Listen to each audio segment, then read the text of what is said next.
Good afternoon, everybody, and welcome to the 43rd Legislative District Virtual Town Hall this very sunny afternoon.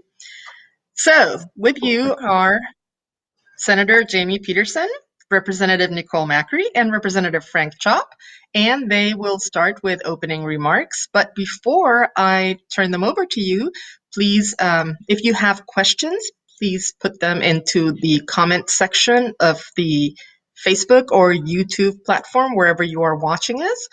And let's have a great call. All right. Well, thank you very much, Lilia, for being with us. And thank you to all of the constituents who are joining us today. My name is Jamie Peterson. I have served in the House and Senate now for just about 15 years. And this is the 15th time that Representative Chop and I have done this. I have to say, I'm very sad that we're not in person. Because it's a lot more fun to get a chance to see people and to hear your questions and be able to engage in some comments. But I am hoping that in this format, we have a lot of people who can participate more easily than trying to get to First Hill. And so looking forward to the comments and questions. So in the Senate, I serve on the Ways and Means Committee, the Early Learning and K-12 Education Committee, the Rules Committee, and chair the Law and Justice Committee. And because I chair the Law and Justice Committee, this year has really been focused for me on police accountability issues. And then another significant focus has been gun issues, as it has been for the last few years. And we are also working on our own kinds of pandemic response issues in the committee, because there are a lot of parts of the law that need to change to allow people to do things remotely, to participate in meetings and vote, and then even to do things as basic as being able to make wills electronically, which is another area that we've been working on. I would say the vast majority of our time has been really focused on police accountability. Nicole and I both live on Capitol Hill, and I'm even closer to Cal Anderson Park than she is. So we experienced firsthand the real cries of frustration of a lot of people about the police and how they have interacted with our communities. And we've been working very hard to change state law to increase accountability and to restrict the kinds of tactics that police can use when they're interacting with community members. We just had a big bill from the House heard in my committee on Thursday on those issues.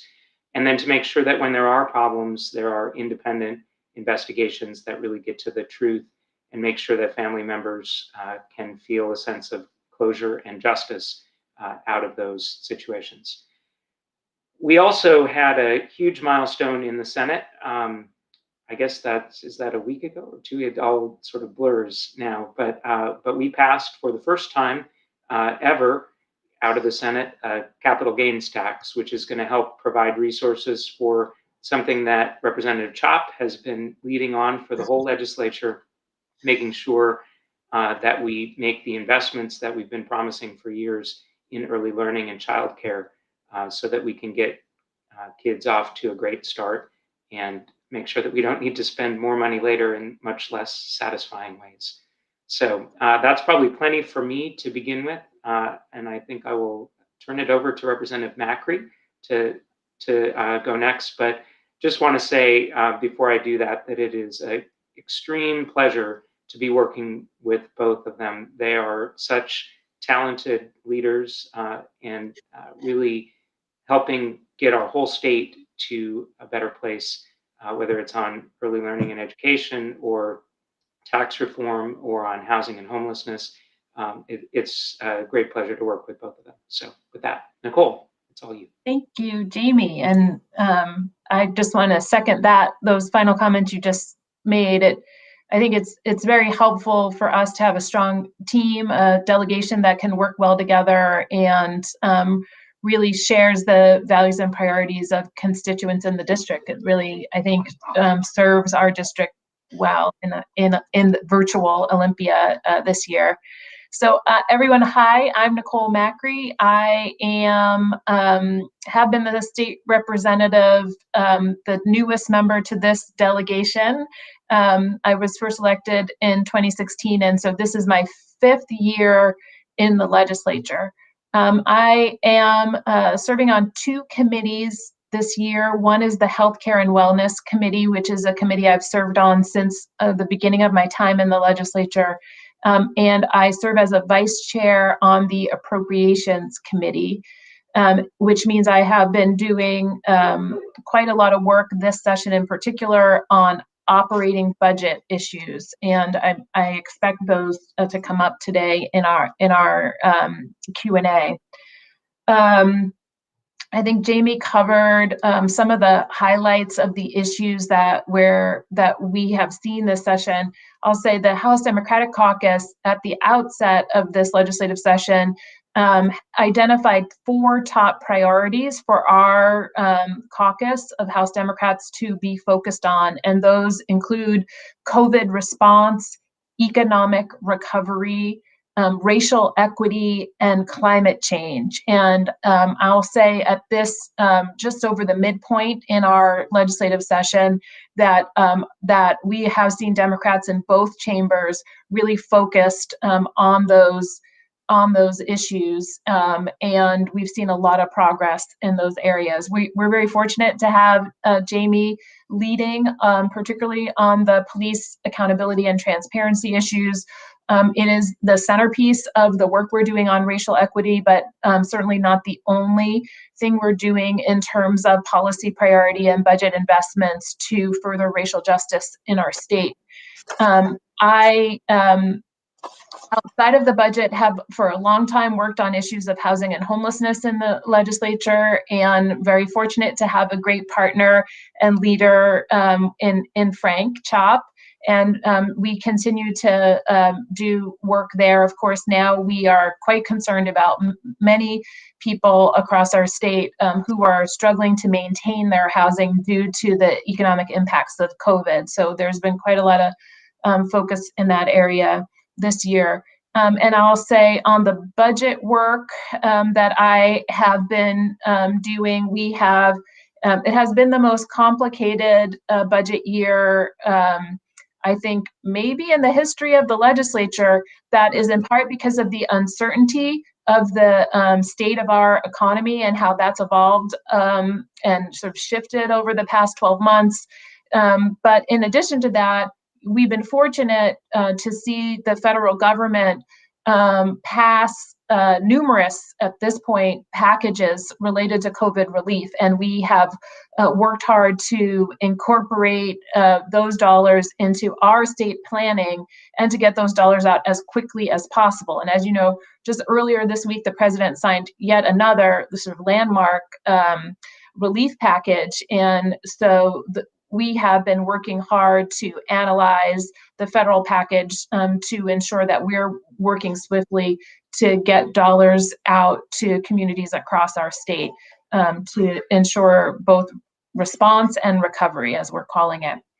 And the other comment I'll just say as an opening comment is that I've been really proud of House Democrats. I think we've had landmark years in the past on climate legislation. I would say this is yet another year where we have passed a tremendous number of climate policies out of the House, particularly focused in the energy and transportation space. And I expect that we'll continue to see work in those areas. And so with that, I'll turn it over to Frank to say a few words before we get into the Q&A.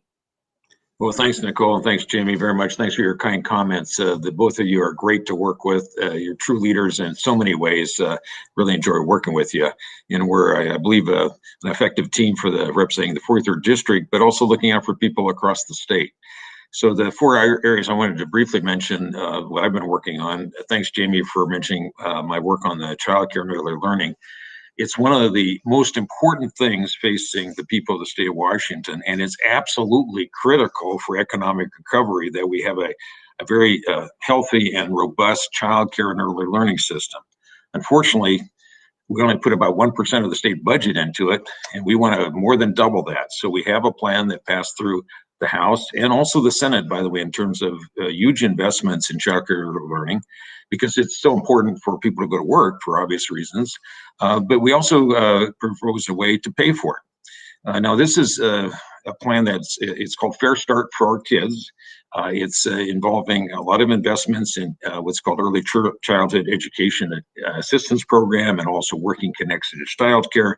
But the bulk of it is going into community-based organizations to provide this important service. It's an incredibly important social and racial equity issue as well, when you look at the kids that are in the programs and also who's in the workforce. And we passed, or we are planning to pass, the Senate's bill for the capital gains tax to pay for it, because we want to lead with our message of we have to invest in our people. It's the best investment we can make, but we also got to pay for it in a way that makes our tax system much, much fairer. And the capital gains tax does that. Now, secondly, I've been working a lot with Nicole and many others over the issue of behavioral health, and we have specific things there that we're focusing on. One in particular that I'm working on is to encourage the development of the workforce. We have so many needs for new workers in an array of things. For example, if we want to deal with the criminal justice issue, probably we need a lot more community mental health workers, for example. And so there's a variety of investments we're making there, including investing in the University of Washington's Harborview Behavioral Health Institute that provides a lot of leadership there. Third area is housing. Well, Nicole is doing great on that on so many fronts, but I've been focused more on the investment side as well in terms of the Housing Trust Fund, and also specific projects like the project that is at Broadway and Pine on Capitol Hill. We need more state funding for that in order to match the King County funding to provide about 90 homes for homeless young people who right now are living on the street. That ain't right. We've got to fix it, and we have a place for them to live. We just got to build the actual facility, but also provide training opportunities for them right across the street from the Seattle Central Community College. Last area is climate. I'm so proud of the folks who volunteered in the 43rd District to be part of my climate crew, which is we meet every Monday. Not every Monday, because sometimes we actually have to be on the floor voting, but we've met many times to identify the key agenda items. Probably the top one there to mention for now is the clean fuel standard. So the House passed it for the third time over the last 3 years. We are hopeful that the Senate will be able to pass that as well to really help address the climate issue in a productive way. With that, I'll leave it at that, and thanks for being part of this. All right. Hey, if you just tuned in and you don't recognize these lovely faces, we have Senator Jamie Peterson, Representative Nicole Macri, and Representative Frank Chop from the 43rd District, the heart of Seattle. So there were all sorts of ways for people to submit their questions. We had a survey, we had email, YouTube, Facebook. So you will see some of the questions in the comments, and we will also use some of the questions that we have already received. And there are a bunch of questions on criminal justice. So let's take one of those first. First one is from Ross, and he's saying, please tell us about the status and progress of House Bill 1090 to close for-profit detention facilities, which you are all sponsors of, and how can we ensure that this bill passes and gets signed? Well, go ahead, Jamie, if you want to answer that. But we passed, I believe, that bill in the House, the 1090. We passed it through the full House. It's over in the Senate right now. Go ahead, Jamie. Yeah, so we should just be clear to start with that we do not have private prisons in our state for state or county or local purposes. The only one that exists is a federal facility for immigration detention that's down in Tacoma.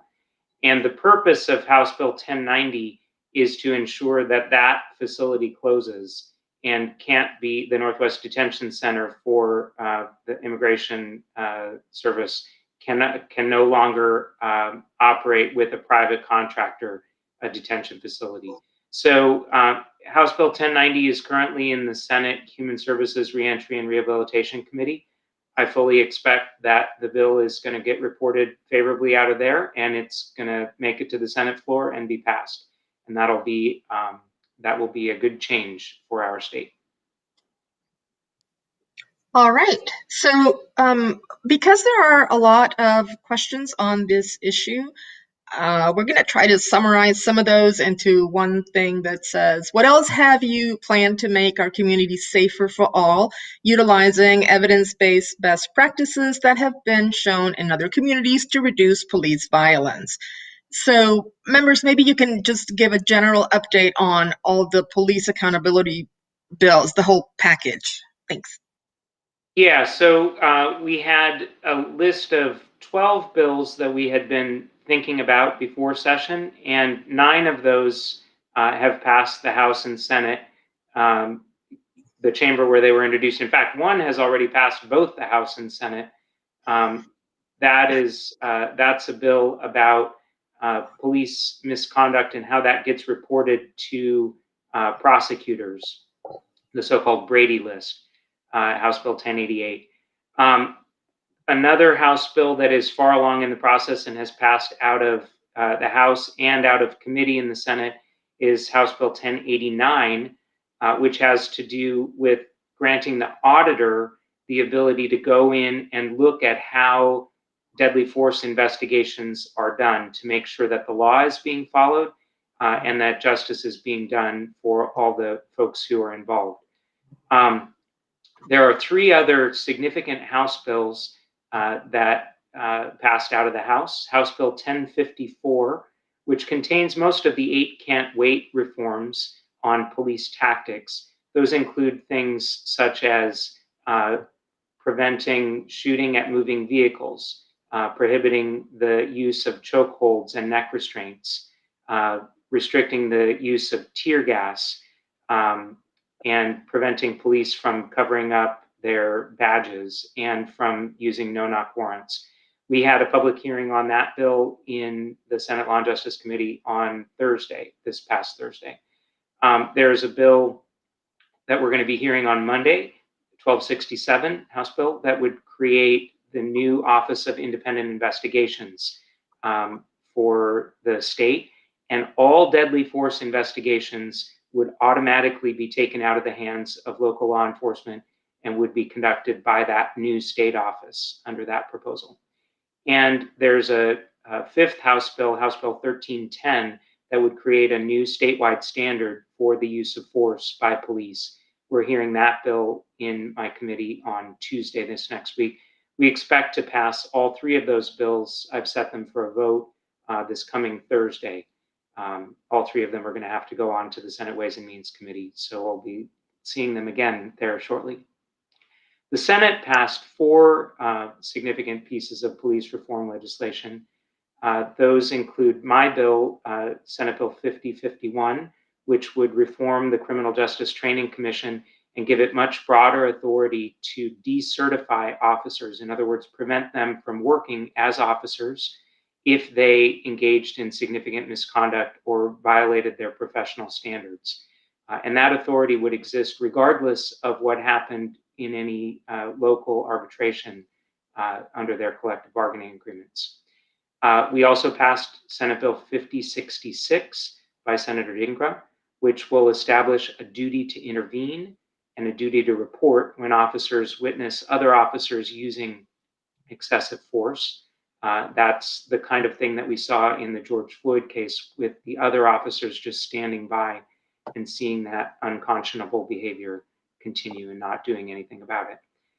We passed probably the broadest supported bill by Senator Nobles. I think 5259 is the number of it, but it would require data collection on all use of force incidents around the state, and then create a public database so that people everywhere could see exactly how the police are using force in our state and whether there are patterns in that use of force. That should help us to continue to make policy improvements in this area. And finally, we passed Senate Bill 5263, which goes to the civil liability side of the issue. This is a bill by Senator Frocht that would get rid of our so-called felony bar, which has operated as a way for police to prevent any civil lawsuits against them for use of excessive force. It's I think, an impressive list of bills individually, but what's better even yet is that they build on each other to create sort of a web of accountability and make it much more likely that police will act as the guardians that we want them to be of our whole community to protect and serve everyone. And that in turn should really help police by restoring community trust and confidence in the whole law enforcement system. So it's a long explanation, but we've got a lot of work going on in that area. Yeah. Great job, Jamie. All right. So as you probably imagine, we have several questions on revenue. And let's see. One from Jean from Facebook. It was a live question. It says, we need a fair and effective revenue system. I hope, whoops, just lost it. Wait a minute. I hope while we are all alive that the state of Washington will finally have an income tax. I want to pay my fair share. Where are you on this issue? So maybe talk about this, but also talk about the other measures that you are looking at for increasing revenue. Nicole, you want to go first? You want me to, or? Why don't you start off as a fine member of the Finance Committee in the House? Oh, yes, you noticed that. Yeah, I'm a member of the Finance Committee, and I think I've signed on to probably 8 or 9 pro-tax reform bills. The one I mentioned before was capital gains, which was passed by the Senate. Thank you, Jamie, and a lot of work that you've done and others. And that is designated or dedicated mainly for early learning and childcare, because when we address taxes, we have to talk about what we're investing in. Because that's what the public out there across the state is interested in, and not just taxes. And so we lay out, plan for the use of the money, and then we are planning to pass in the House the capital gains, which is a tax essentially on excess profits or surplus profits of the sale of capital gains, stocks and bonds and things like that. In addition, there were other bills proposed, like increase in the state tax to increase the volume of money that we receive. And that was going to be dedicated mainly for housing and behavioral health issues, for example. Then there was a proposal by Noel Frame, who's the Finance Committee chair, for a wealth tax that had a hearing as well. So, and there were several others, but we're focused in on mirroring up the investment with the dedicated fund so that people know where the money's being spent, and then what's the logical revenue source for it. So they meet all of those 3 categories as we go forward. And I think we could probably all say we all support. Yeah. It's a process to try to get us to that point, because there have been multiple Supreme Court decisions that have said that you have to have a constitutional amendment, which would mean 2/3 majorities and Republican support to get to an income tax. But a capital gains tax is a really important first step in making sure that very wealthy people pay their fair share. Yeah, All right. I'll just echo that and say that it was quite an accomplishment to see the Senate pass that last weekend. You know, we've been working on capital gains strategies since long before I was in the House, I think going on over a decade.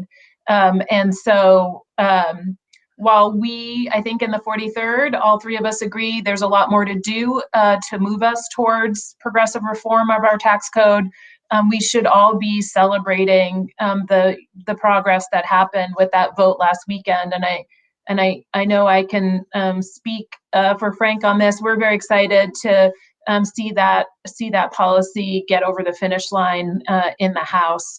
It will signify significant progress, not just in ensuring we have the resources for the things that we need, like early learning and things like the Working Families Tax Credit, but it will it does bring the code brings more fairness to the code overall when we ensure that our wealthiest taxpayers, the top 1% in Washington State are also paying for these universal needs that we know that residents across the state have. So we should all here in the 43rd be celebrating that. I know there's been many, many advocates over many years pushing for this kind of reform. If I could add, the other thing is we need all of your help out in the public are on this issue. This is not just a legislative issue, although we are hoping, all three of us, that it not only pass the Senate, but it will pass the House and it be enacted into law. There probably will be an effort to repeal it through a referendum or initiative. And that means we all got to work hard to defend what we've done as an advancement for an investment in education in our kids, but also make the tax system much more fair. So we're going to need your help, folks, one way or the other on this. We'll do our job in the legislature to pass it, but there is the right under the Constitution to do a referendum or an initiative, and we could really use your help to make sure we defend it. If we don't win that battle, that will set back this cause significantly as we look forward. All right, we have several questions around housing and evictions and landlords. So I'm going to ask you to also give us a summary of the different things that we're doing, both to protect tenants from being evicted and also to protect landlords from not losing. So yeah. Yeah, I'm glad to take that. I've spent quite a lot of time, not just this session, but since my time in the legislature, but particularly since the start of the pandemic, we in the 43rd started to see people losing their jobs very early on in the pandemic because we started to see many folks stop going to restaurants and other sites, particularly in and around downtown Seattle. So we've been dealing with the ripple effects of that in terms of housing stability. And then, of course, the governor and the mayor both implemented these eviction moratoria, which, the way I think about it, it's helpful in that it has the immediate public health effect that you want, right? You want everyone to stay home, to stay healthy. But like closing restaurants, it has a similar impact in having very detrimental financial impacts when you sort of just push the pause button. It's a pretty blunt instrument. So we've been working on a package of strategies in the House and Senate to address housing stability issues. We know that over 500,000, I'm working on budget stuff, so I keep thinking in hundreds of millions of dollars, but we have over 500,000 people in the state of Washington who are renters who are struggling to keep their housing right now. About 200,000 of folks are currently behind on rent today, and another 300,000 are reporting through weekly surveys through the Census Bureau that they're using credit cards to pay their rent, or they're calling on friends and family to borrow money to pay their rent. So we know renters are in the most precarious situation that we've ever seen. We also know that you can't maintain rental housing as a landlord if you're not getting paid rent. So we're very concerned, particularly for our small landlords that don't have a lot of cushion financially, that we are providing support not just to tenants to keep their housing, but to landlords so they can maintain those properties. And so the strategy we've undertaken is essentially threefold. The number one thing we are working on is getting rent assistance dollars out to help tenants who are behind on rent and getting those dollars directly in the hands of landlords as quickly as possible. We passed an early action COVID response bill early in session, which included $365 million in housing assistance. And those dollars are currently getting out. That not all of them have gotten out. In fact, today I just got a report this morning that about 95 million of that 365 million has gotten out to folks. So we still have a ways to go to ensure that those dollars are getting where they need to be. but that is well underway. Altogether, between local governments across the state and the state government since the beginning of the pandemic, we've seen over $650 million in rental assistance be allocated, which is great. And we still have a lot more to do, and we'll be discussing that and debating that as we continue on our biennial budget work this session. A second piece of our 3-point strategy is to ensure that we can keep as many people, both landlords and tenants, out of eviction court as possible by providing support to landlords and tenants in the form of mediation, guidance on repayment plans, so we can have clear expectations for both landlords and tenants, so everybody can get back on track with their rent, and to provide legal support to tenants, because navigating the eviction process can be quite harrowing and complicated for both landlords and tenants. So, and the vast majority of landlords do have legal representation, where the overwhelming number, over 90% of tenants, do not have legal representation to navigate that process. So we had a Senate bill that contemplated multiple supports to sort of divert people from eviction court and make sure landlords and tenants can settle rental debt disputes outside of the court system. And then finally, we've been working on ensuring tenant protections that secure people's housing. So paying the rent works is the number one way you can secure housing for folks, of course. But right now, the Washington state law allows landlords to evict tenants really for no reason at all. And while we have some what we call just cause protections within the city of Seattle, they are weakened because of how the state statute is structured. And most jurisdictions, most cities and towns across the state have no protections, and landlords can ask a tenant to move out. And so as we put forward, hundreds of millions, or I'm hoping, over $1 billion in rent assistance when it's all said and done through this legislative session, that we are ensuring that those dollars definitely help landlords, but that they also ensure housing stability for tenants. And that's how the tenant protection policy works together with those other strategies that I talked about. So we still have a long way to go to get all of those policies to the finish line, but there's been really robust engagement in both chambers, and it's a top issue, I think, of focus for folks. In addition to the work that we've long been doing, that Frank talked about, in terms of creating more housing, building more housing, particularly for people who've experienced homelessness, who will always struggle to find housing in the private market, that because the rents are often unaffordable for people who are currently homeless. Okay, our next question is related. It addresses homelessness. This is from Michelle, and she asks, for those of us living near I-5 Greenbelts, we need help with campers who are not looking for services, who are bringing crime, sewage, rats, garbage, drugs into our neighborhoods. The Department of Transportation points to Seattle Police Department, who points to Washington State Patrol, who says the CDC says not to move anybody at this time. Our neighborhoods are suffering, and these Greenbelt dwellings are not being addressed.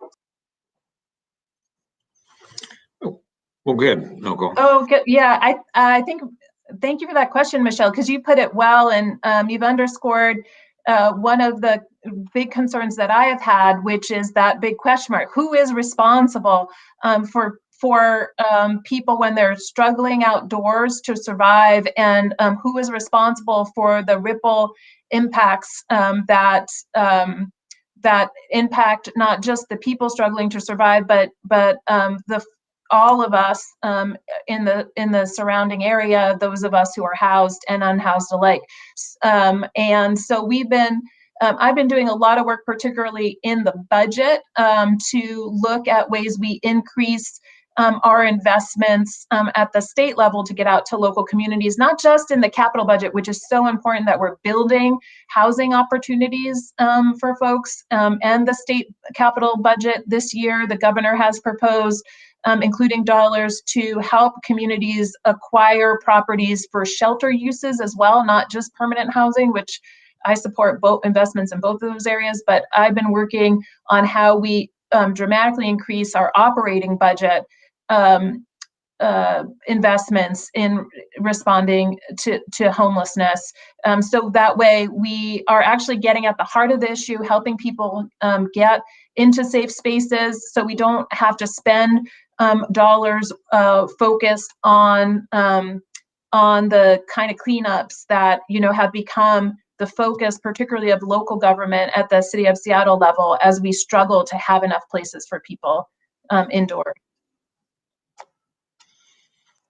Okay, the next issue is employment security. Okay, so John and several other people are asking, what are you doing to fix the unemployment system? People have been waiting for months. And let's see, Phil, it's related, okay? How many dollars were lost to fraud and unemployment claims in 2020? And how do you fix this? Well, I think all three offices of the 43rd District are actively aiding folks who are having difficulties dealing with the Employment Security Department and the bureaucracy. We have very, very excellent staff that are assisting people to get them through the system. It's very frustrating, but we're here to help as best we can.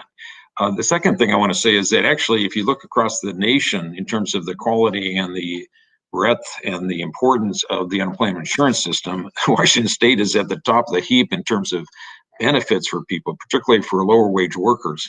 And so it's of great concern to us, in fact, outright anger about how badly Employment Security Department has handled this. We need new leadership there. We stand ready to assist the governor to ensure we have strong leadership there, plus the resources to fix the system, both in terms of computer systems and other things. But having spent years working to not only defend, but improve the unemployment insurance system, it's extremely agitating to me that we are facing that situation. I mean, there is obviously the COVID impact, which really drove everything way beyond what people normally would have to deal with. But we should have done a better job as a state of Washington, and we're very much pledging to make sure we take steps to change the system, including new leadership in the Employment Security Department. All right, thank you.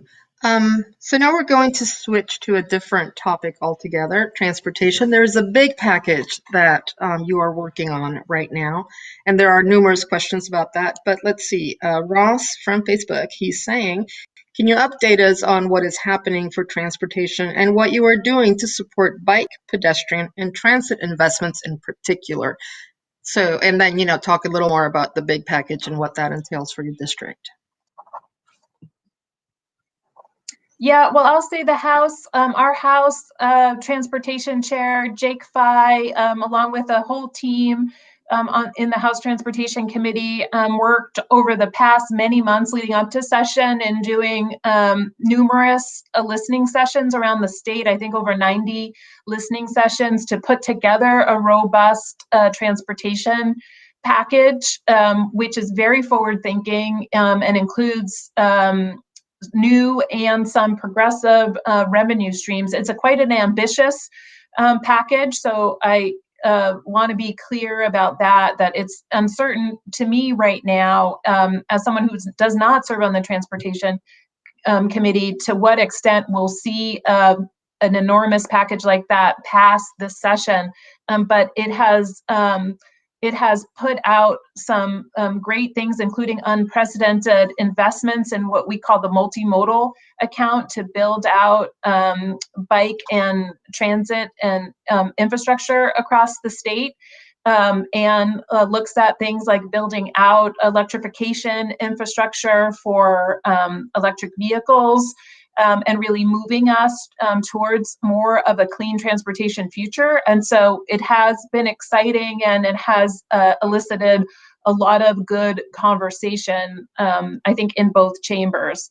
I think the pressures related to COVID, the immediate needs to respond to the economic challenges that Washingtonians are facing due to COVID has, I think, may impact just how much we can get accomplished in the transportation space. But I was able to meet with Chair Jake Fye from Transportation yesterday, and I know the work continues and conversation with folks in the Senate continues on making sure we can not lose pace on some of those mega projects that were funded in the last big transportation package, and move us towards a cleaner future that envisions a world that is not dominated by gas cars, in the next 20 to 30 years.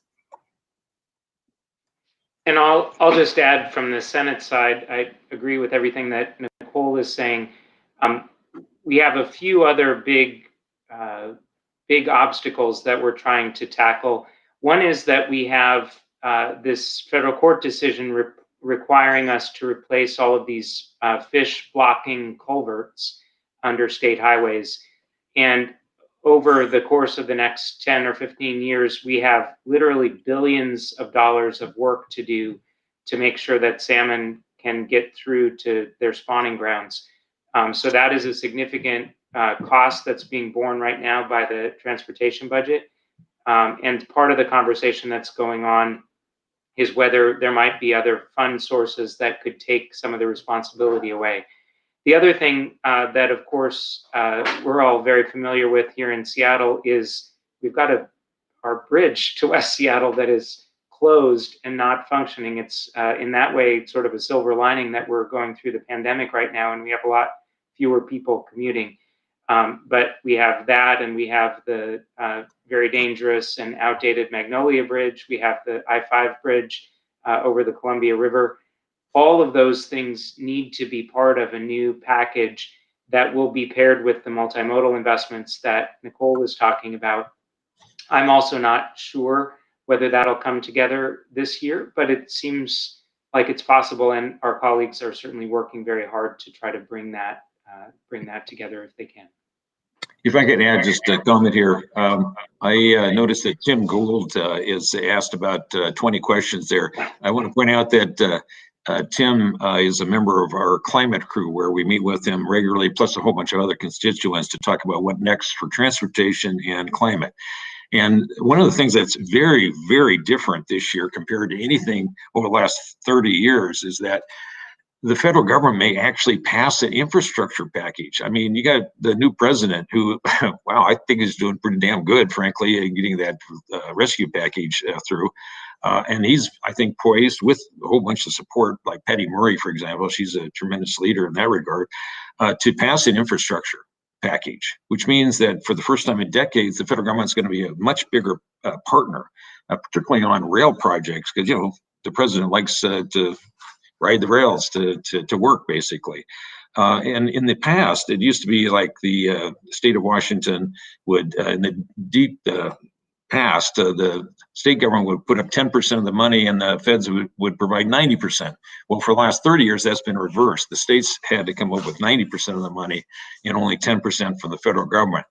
This will be different this year, or highly like to. So that's something that's got to be sorted out, because I think the new Democratic administration will want to fund much more transit and environmentally good projects compared to obviously Trump and others. So we have a real opportunity there, but we got to balance also the shortfalls in the gas tax that's coming in, and we could use some of the federal money for that in specific ways. So that's part of the opportunity we have to make sure we do something positive and constructive on transportation.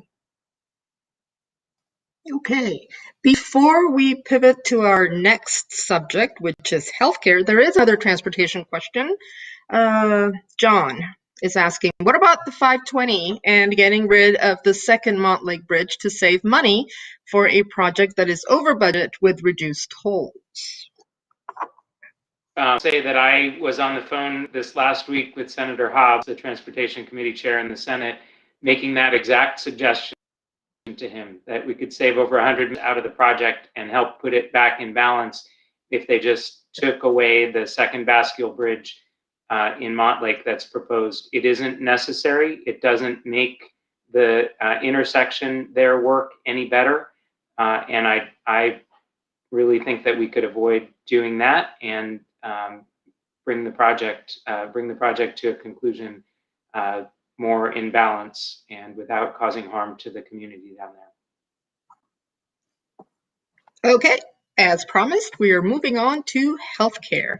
Ronnie is asking, what is the best step that we can take this year to move forward in providing universal healthcare coverage for all Washingtonians? Thank you for that, Ronnie. There are multiple steps that we can take that I hope we will take. I want to reference, speaking of the federal government, an element that was included in the rescue package to reduce costs for people who buy their health insurance through the Washington Health Plan Finder, or sometimes called the Washington Health Benefits Exchange.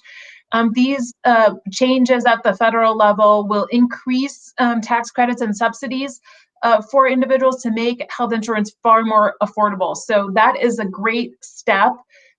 We did work over this last year through a universal healthcare work group that I worked to champion along with Senator Emily Randall. And we got a great sort of roadmap to how we can take the steps needed by expanding access to the health benefits exchange in a way that can really build a path to a truly universal healthcare system in Washington. So we've examined the sort of subgroups across Washington state who are most likely to be uninsured and underinsured, and we'll see steps. I am very hopeful we'll see steps this session to move to provide coverage and care for people through the and it's not something we're going to be able to do in one session. It's going to take multiple steps and looking at multiple policies and investments every session for a number of sessions. We're going to depend on the federal government to continue to be a better partner as it relates to providing healthcare for people who have been totally left behind. So there is a bill that Senator Frocht prime sponsored that's now in the House that will look not only to create a subsidy program to ensure that health insurance coverage is more affordable to Washingtonians, but to set a path to ensure that folks who are not eligible for plans on Washington Health Plan Finder, including many of our immigrant residents across the state, that we can create a system to provide subsidized plans that are affordable. Many of our immigrant residents, including those who are undocumented, are not eligible for Medicaid. They are not eligible for purchasing plans on the exchange at all, much less getting any of the federal subsidies and tax credits. And so that work will put us in a position to really expand health coverage significantly in 2023 and do all the necessary work we need, including getting a federal waiver through the Affordable Care Act. So lots of things happening there. And on the other side, we have built a system to ensure that we're really driving efficiency in the healthcare delivery system. We have a total cost of care price transparency board that we set up last session. I continue to work on a hospital health systems transparency policy to make sure that policymakers understand not just who has coverage and access to healthcare, but why is healthcare expense going up year after year and what we can do to better manage those costs, because that piece of the work is essential if we're going to ensure a sustainable, affordable, and equitable system that ensures access to care for every single person who lives in this state. So thank you for that question. Great job there, Nicole. Okay, we have about 11 or 12 minutes left of this call, so we're going to try and hurry up and take maybe a couple more questions. There are several questions about schools opening and also mental health. Samantha Fogg here has a question. Governor Inslee has declared a youth mental health emergency. Beyond Inslee directing schools to reopen, what are you doing to support youth mental health?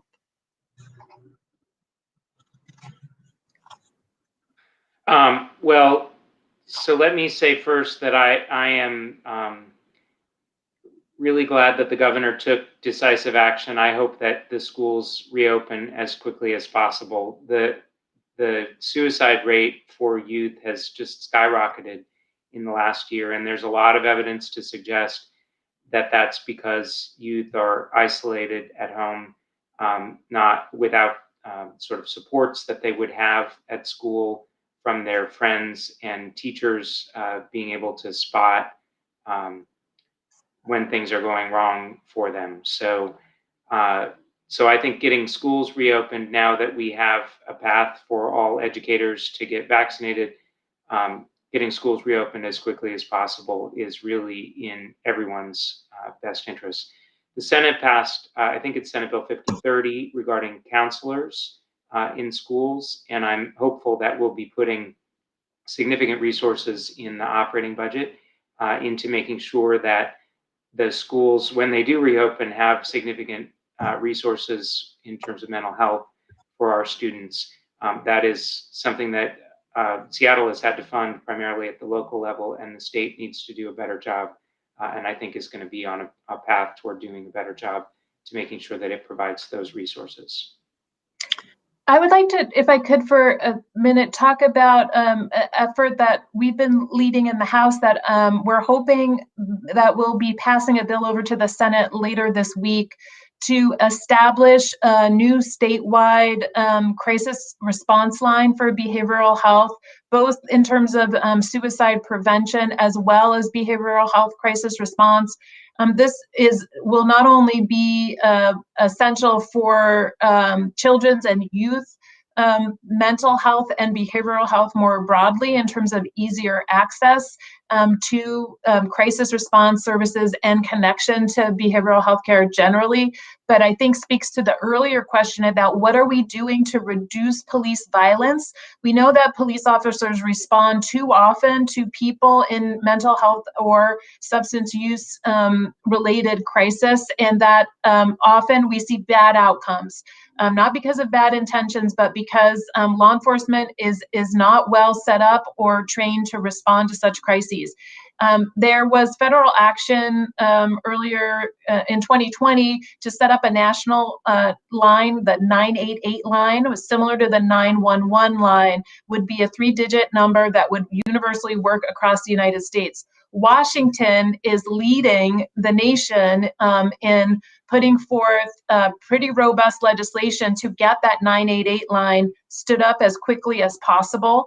And it would include creating all the things you need to have a crisis response system, including the call center, but also setting up things like mobile crisis response, not just for adults, but for youth and young adults and children. And so that's just one thing I think is really important. It is I think it will revolutionize how we respond to folks in behavioral health crisis, and will make easier the kinds of supports that folks who are at great risk for suicide to get quicker care. So I just want to mention that there are a number of other areas where we'll see budget investments specifically to address what we know has been a growing crisis around behavioral health for children and youth, and one that we expect only to get worse as we continue to navigate our way out of the pandemic. So we'll see things like consult line and continuing to build out our workforce so we have the behavioral health professionals needed to support folks, young people, both in schools and out of schools. Yeah, thanks, Nicole. To build on your answer, that was excellent, by the way, is that we also have a broad-based agenda for helping foster youth and homeless youth. both in terms of services and programs, and also helping homeless people get housing, but also foster foster kids to transition as they grow out of foster care. So we have specific investments that we are proposing to address that, which includes behavioral health services, mental health issues, and things like that. So it's really important, and it's a very focused effort, and I hope we can make real progress there. Okay, we have 2 topics left. Hopefully we can do this really quick. The first one is guns. Samantha is asking, 5078 died in the Senate. It would have limited the number of rounds that a magazine can carry, and this would have restricted access to the accessories that have been used in all 4 deadliest mass shootings. But in general, what are you doing regarding guns this year? So we passed Senate Bill 5038, which will restrict the open carry of weapons around protests and around the Capitol campus. And on the Senate side, we made the decision that that was the more important and urgent bill to get done this year. So that's over in the House now, and was the subject of a lot of debate. I think I had 3,200 people signed in to my hearing the day that we considered that bill. We had another bill, Senate Bill 5078, that would have banned high-capacity magazines over a certain size, and that bill made it out of committee, and then made it all the way to the Rules Committee. We were trying to figure out up till the last minute whether we could get it out.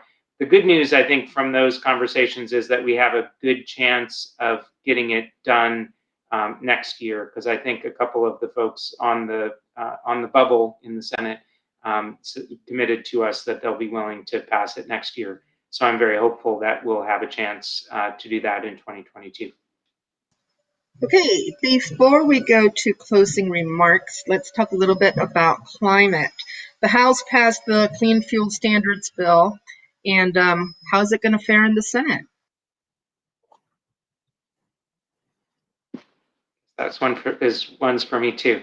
As we organized the Senate this year and set up our committee structure and our sort of caucus expectations for each other, we had a very robust set of conversations about that particular bill and ensuring that everyone was on the same page, that there was no individual person who would be able to block that policy. I feel reasonably confident that House Bill 1091 is going to make it through the Senate this year, and that we will have a clean fuel standard established in Washington State.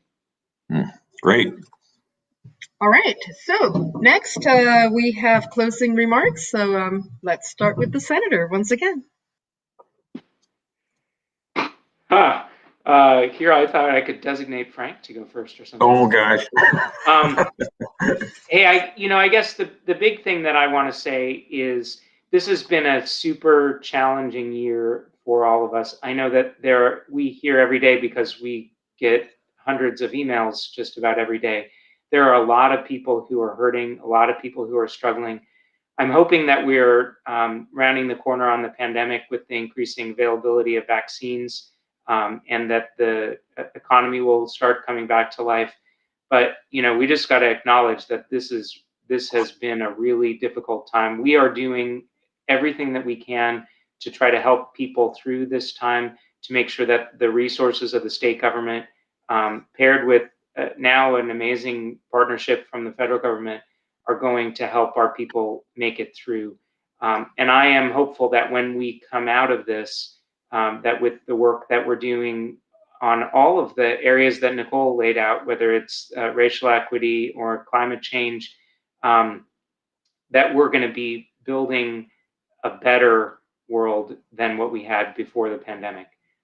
So I want to thank the folks who live in our district who have always give us sort of an upwelling of support to work on progressive change at the state level. We know that you have our backs in that way, and we're really grateful for that. Thank you. You want to go next, or you want to, Nicole? Or I'll let you close it out, Frank. So I'll just go next and sort of Okay. echo the comments that Jamie made. I'm just really grateful to the constituents of this district, not for your just constant engagement on an array of policy issues. We depend greatly on the input from constituents, and I believe that we have sort of above average constituents in terms of engagement on policy and budget issues and just knowledge around issues, often complex policy issues. So I'm really grateful for all constituent input. I want to put a special shout out to legislative staff. We are always so grateful for our staff teams, particularly our legislative assistants, in the work that they do to make us look like we're timely and responsive and all of those good things, and helping us carry a tremendous amount of work. You probably know the state legislature as, quote, citizen legislators. We don't have the robust level of staffing you may see at other levels of government, including the local level and the federal level. And so just super grateful. This has been a year like no other. You heard about all the work our offices are doing in responding to folks who are trying to navigate the onerous unemployment process, but legislative assistants have been responding every single day to dozens of calls from across the district from residents who have a whole array of challenges related to the pandemic. And so just want to put a shout out there and say, please continue to call us. We're here to help you. We're here to answer questions. And so we want to be of service to you all. And I appreciate all the outreach that we have received so far this session, as well as through the entire year. Well, actually, that's exactly what I was going to say, Nicole. So thanks for saying it. It's perfect. I just want to echo the appreciation for our staff, our legislative assistants, plus their caucus staff, and also what's called in our house the OPR staff, which is Office of Program Research, which do a lot of work for us to pass bills, do research and things like that. So very much appreciate their work. We're very honored to work together with them. I do want to comment that as far as I know, that little thing that says we got like 97 eyes on this thing that are watching today. Maybe that's just one venue of it, but 97 or say 100 people are tuning in right now. Usually we have about 350 in a big church hall on First Hill there. And I got to say, this is great. I really enjoy it, but I miss the in-person interaction. And I very much appreciate people tuning in today, but I hope soon that we'll be able to have in-person interaction with our constituents. It's engaging, it's exciting, it's invigorating. And so I just want to, I think that better days are coming soon. So let's look forward to that. Thank you for joining in and help. Okay, well, hey, thank you for joining us and making this event a great success. If you came in late and you want to hear the beginning of it, just wait a little bit. We're going to post the archive on your members' Facebook and websites, caucus websites, so you will have access to it. Or if you were here from the beginning, but it was so good that you want to hear it again, or you want to share it with a neighbor or friend, you can access it on your members' pages very soon. Thank you so much, and we will see you next.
Okay, I think maybe we are live.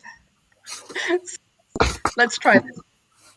Welcome, Hello. everybody. This is a live virtual town hall with your 5th District legislators, Senator Mark Mullet, Representative Lisa Callan, and Representative Bill Ramos. So let me tell you first how this is going to work. We received questions ahead of time through email and through SurveyMonkey. So we have some questions already. If you have questions that you want to ask, please, and you're on Facebook or on YouTube, please put your questions in there and we will try to get to them. One thing I do want to tell you is that sometimes there are questions that are very similar. So in those cases, we'll just grab them all and like turn them into one issue, okay? And now we're going to go to opening remarks and let's start with the senator.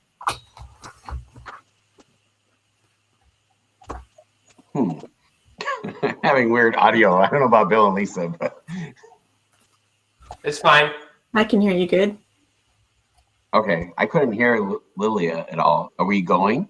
Yes, We're you're going. live. Your intro. You're Mark. live and you There get you to go. start. I couldn't even hear what Lilia said. Well, yeah, this is obviously a little unusual. Normally, Bill, Lisa, and I would put a lot of miles in our car as we drive around the 5th legislative district from Maple Valley to Snoqualmie to Issaquah. I guess we're friendlier to the environment this year because we're all parked in one spot. And but I am Senator Mark Mullet. This is my 3rd term representing the district, and I guess a couple of big issues. Obviously, we heard about a lot in the interim for me was around the business closures and trying to get kids back in school. So that was where I focused a lot of my energy for the first half of the session. I had co-sponsored a couple bills to get businesses reopened and the kids back in school. And it took a while on both fronts, but I am happy that we've made some progress on both issues with the governor's office and those fronts. And with that, I will turn it over to Bill or Lisa. I don't know who wants to go next.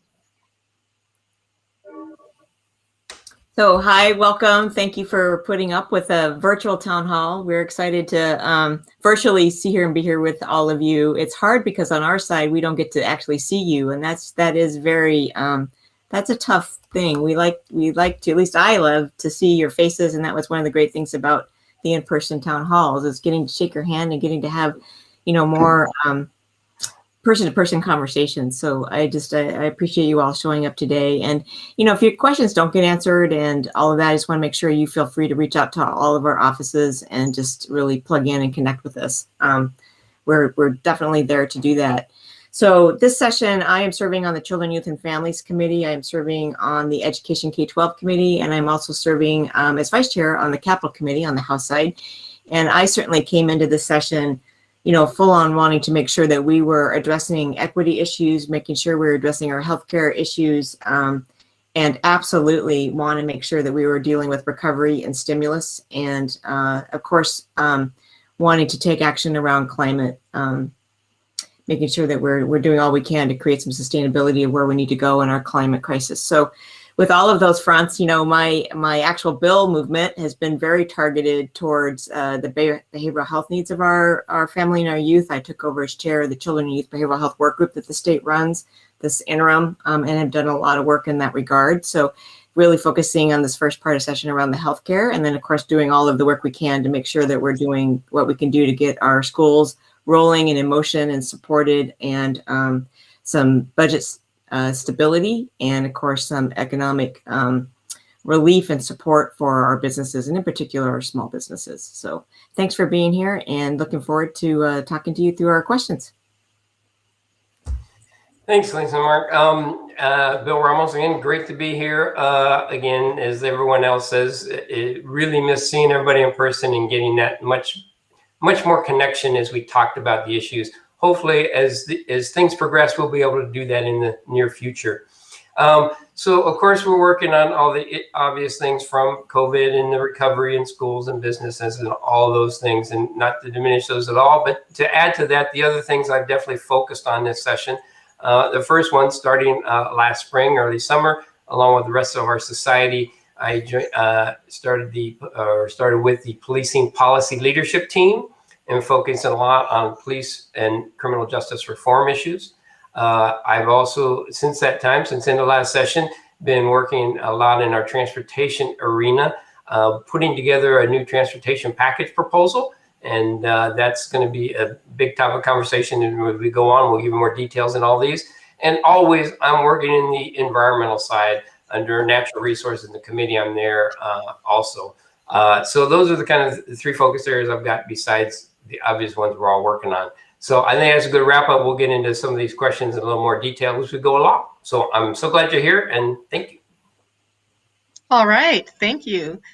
So we are going to start with the topic of capital gains. I will read you a question, but there are numerous questions about this.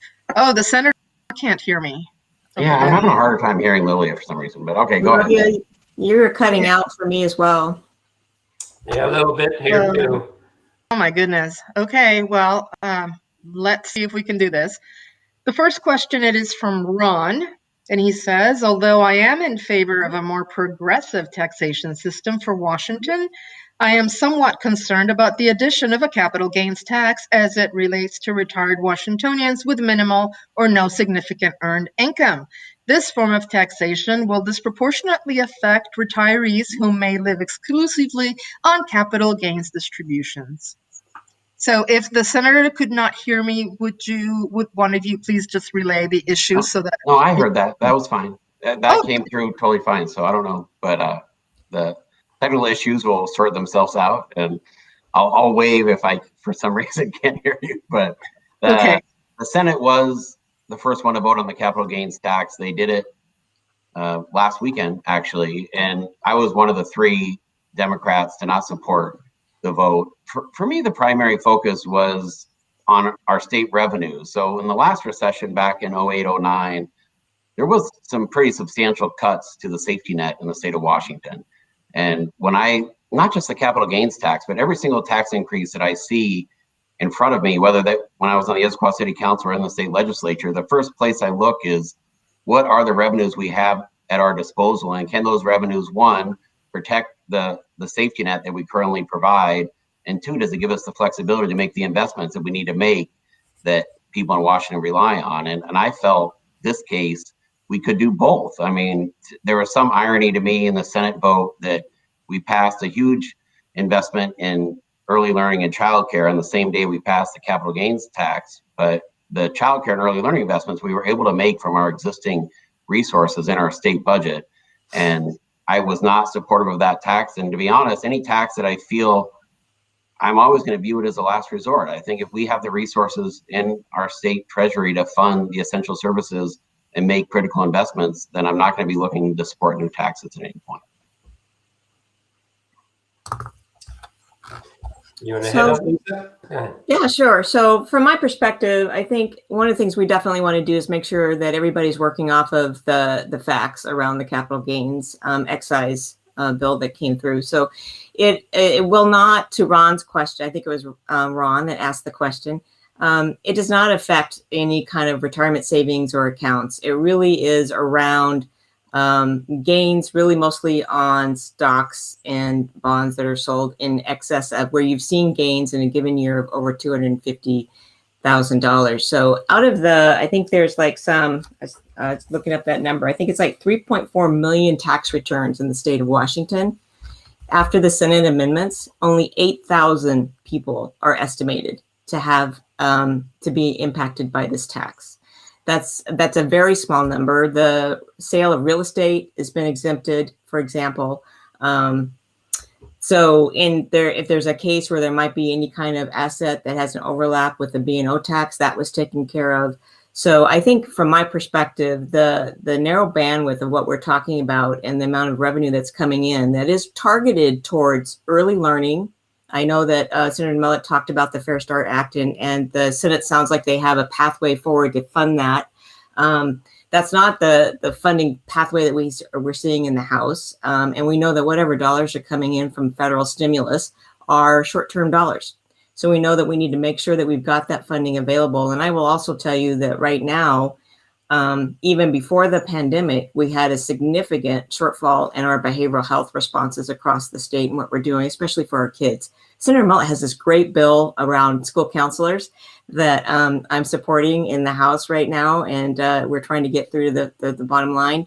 But if we don't have enough counselors in our schools and we can't increase the number of counselors in our schools, then we're going to continue to have that deficit. So these are the things that we can't pay for today, and that's why we need the funding.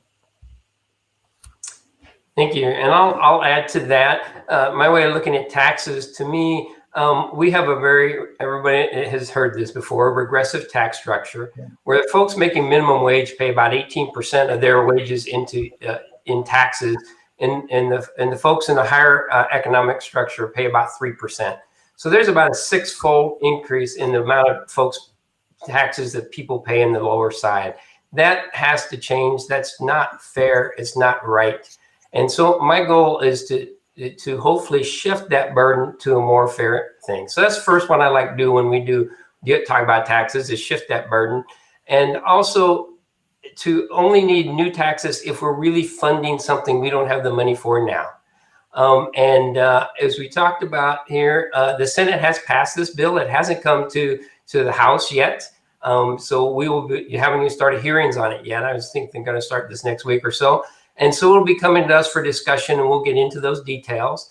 But I like what I'm hearing so far in the fact that this does start to shift that tax burden to the higher income folks. And we can help take that away from the lower income folks by, with that bill, funding two things that it looks like it funds for me: childcare and early childhood learning. That's a critical piece that we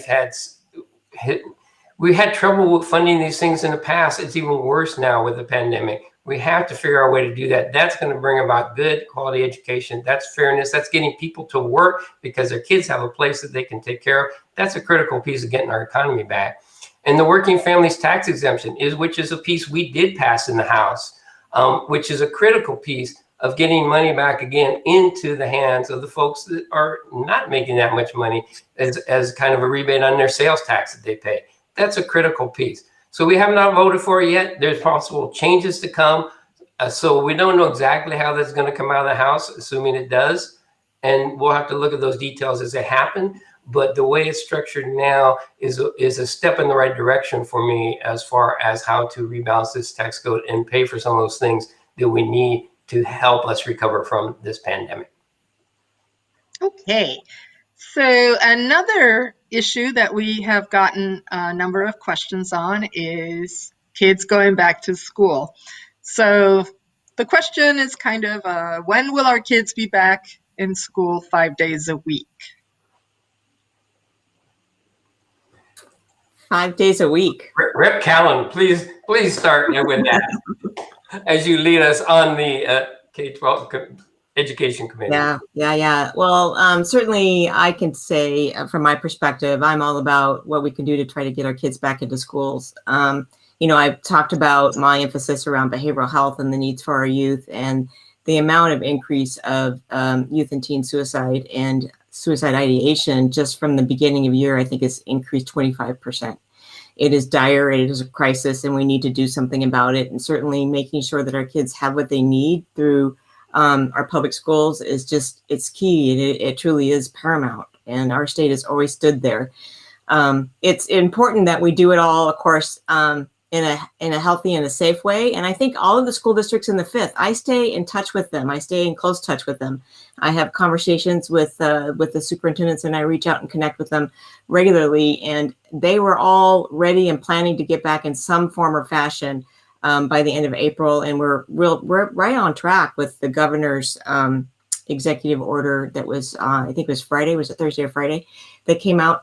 And to try to get kids K through 12 back in some form or fashion. The 5 days a week burden that won't happen in the middle and the high schools until we can actually reduce the 6 foot requirement by the Department of Health.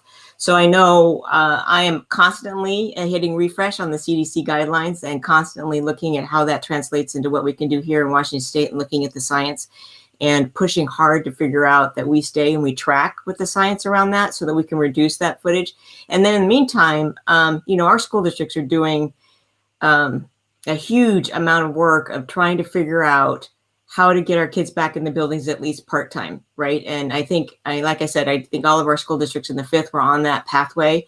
And certainly the federal stimulus money that's coming in will help. The districts in the 5th, I will tell you, are not going to see huge amounts of that money because it's the way it's distributed by formula coming from the federal government. So I also want all of our constituents to know that there's not this windfall of cash that's going to land in their lap that just gives them this ability to create, huge mountains to move, at least in the 5th. But I am deep in the weeds with trying to figure out right there with them on how to do that.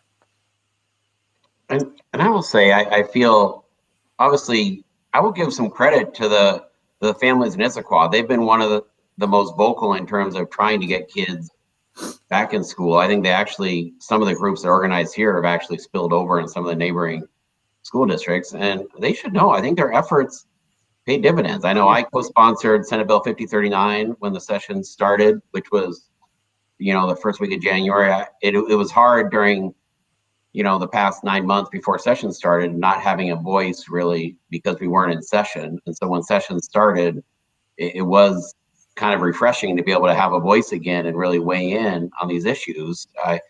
Governor Inslee, I don't agree on everything, but I discovered early on in session that we did agree on this issue around getting the kids back in school. And I was dancing a jig on Friday when he came out with this proclamation to basically, because some of these negotiations, I think that were happening local level, were really dividing communities. It was really not productive. I think the governor did everybody a huge favor by just laying out, here's a clear path. You got to be back in at least 2 days a week. And Representative Callan's 100% right. We should have 5 days a week, or at least 4 days a week. I don't know what we're going to do on Wednesdays when school starts in the fall. And we definitely, Department of Health, I think, is going to change their guidance on that 6-foot rule down to 3 foot because the science completely supports lowering that threshold down. And I think they will get there in the next month, is my hope. Okay, our next question is about the GET program, and they're asking, why does it need fixing? Oh, well, what was the question? Can you repeat it? GET program for college savings. Yeah, the GET program, why does it need fixing? Well, I can speak. I have a bill on GET to try to make it more affordable for Washington families.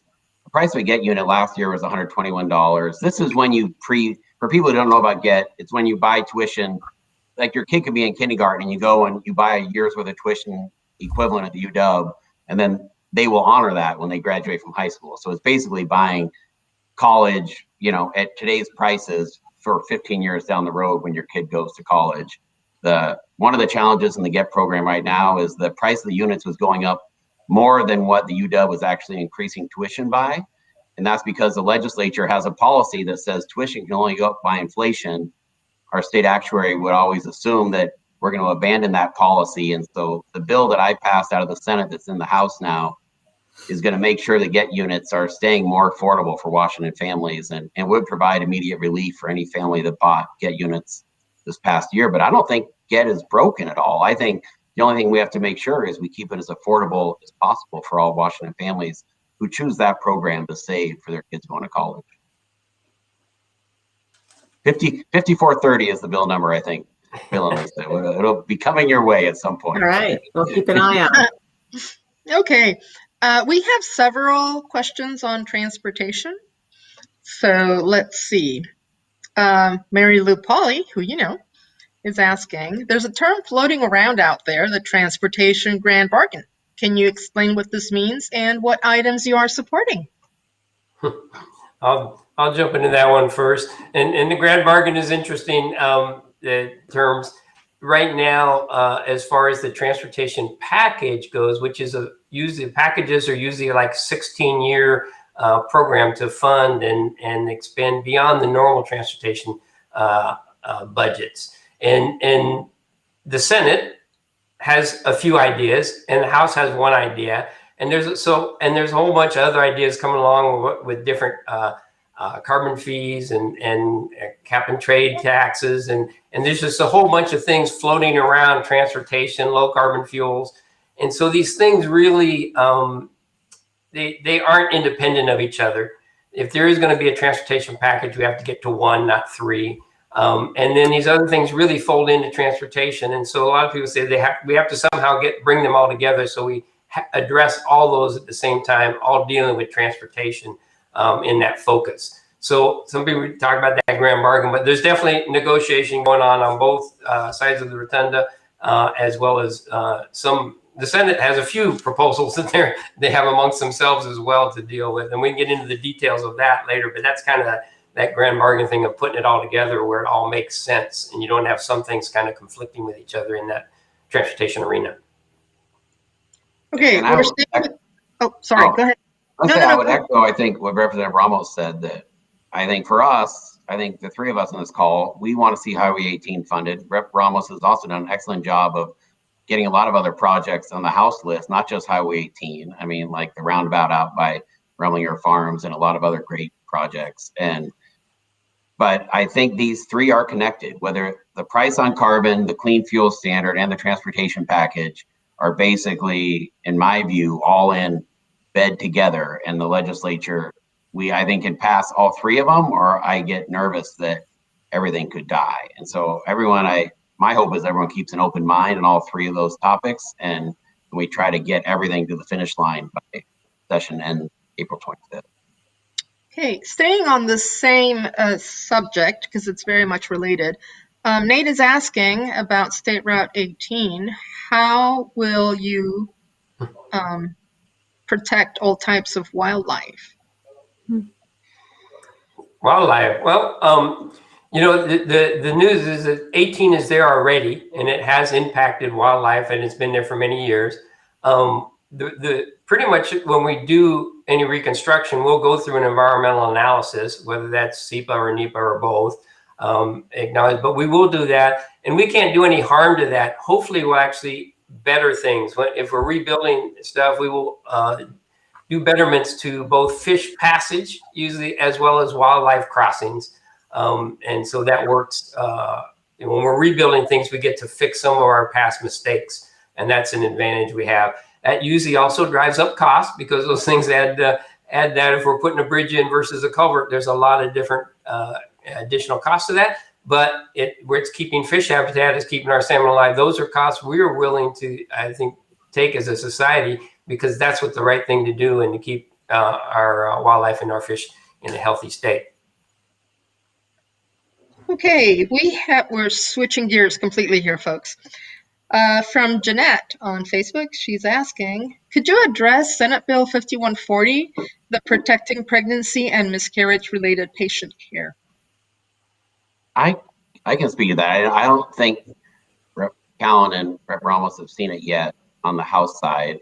I did come through the Senate side. I think it's an excellent bill. I voted for it. I think we saw it, when we had, the Swedish merger most recently, and then you had CHI Franciscan with Virginia Mason. And so it's important in the sense that, I guess specifically, if you have like an ectopic pregnancy and you're basically having a miscarriage, we want to make sure that no matter what hospital you're at, you get the right medical care for dealing with that miscarriage. And I think it's an important bill this session, and I hope it passes the House. Okay, next we are going to guns. So there are numerous questions about guns. So let's just talk in general. What is the legislature doing this year regarding gun control? I'll let you take that, Senator, to start, because we haven't had a gun bill on our side yet today in the first half. You've got a little bit. Yeah, and there was one very important piece of gun legislation that did pass the Senate. I'm cautiously optimistic. I think it'll pass the House as well. I thought it was very reasonable. Even folks who I know their primary concern is the Second Amendment, I've talked to a lot of them this session already, and they also think the bill makes sense. And it's around open carry. on the Capitol campus, and it's open carry at demonstrations. So it says if you have a permanent demonstration or you're on the Capitol campus, we are changing open carry laws, and it will not be allowed, assuming if this bill does pass the session. That is the big change. And I know that is a gun bill. It did pass the Senate on a party line vote, but I also know from talking to a lot of people in the Second Amendment space that they think this bill makes sense, a lot of them. And so I thought it was a very reasonable place to move the ball forward this session, and I'm really glad it passed. And I'll add to that as being a gun owner on this side here of the aisle. It's, you know, I support the Second Amendment, and I think we need to have responsible gun laws. I think it's interesting that that's the only bill, and I haven't seen that bill yet because, like I say, it's in the Senate side coming to us. It's the only gun bill that's come up this year. We've had a lot of other things to deal with, and so that hasn't really come up much. But as the way Senator describes it there, I would agree with supporting that. You know, when someone comes to visit me in my office when I'm in Olympia, I don't need him to walk into my office or on the outside there fully armed. That doesn't promote open discussion and conversations and working towards solutions, which is what the legislature is all about. So I think with the design is to have open discussions, conversations, working through points. And it's kind of hard to do that. As much as I say, I'm a gun owner, I'm comfortable with them, but I don't need to be staring down the barrel of a gun when I'm having a conversation with someone. So I think that's very reasonable. It doesn't stop you from doing that other places. And also in areas where there's a whole lot of people in demonstrations. You know, again, it just adds another element. You can carry it somewhere else. We already have limits on that. You can't walk into a bar and do open carry because it's not the right place to have a gun sitting around. There's just too many possibilities of something going wrong. So I don't think this is much infringement on folks' rights. They still can do other stuff where they want, when they want, except in a few places that it's just not as appropriate as other places. So if I see that bill come over here and what I've heard about it, I would probably support it. I also want to just chime in. I mean, my comments are very similar to Senator Mullet and Rep. Ramos's, certainly. And I can just share, you know, when we are down in the Capitol and we're in person, I think one of the favorite things that we enjoy doing, the three of us, is meeting with all of the school classrooms that come down and visit and get a chance to engage with the legislature, right, and get to sit there. And we've had a couple of situations last session where we had you know, gatherings that came in with open carry that weren't permitted, that actually started to cause lockdowns for our kids. And that's not the kind of engagement and civic engagement that we want our kids to have, right? We want them to be able to really connect and see. So again, I think there's a time and a place, and it's not an infringement on looking not to infringe Second Amendment rights, but certainly understanding how we can balance that perspective out and make sure that everybody has full access to the government when it's in action, I think is a key thing to do. Okay, folks, we are about halfway through this call, so please get your questions into the comment section of Facebook and YouTube so we can read them out loud. And there's a question here. Student behavioral health is a major issue for me and my family. What is the legislature doing to support our youth? How are we listening to them before acting?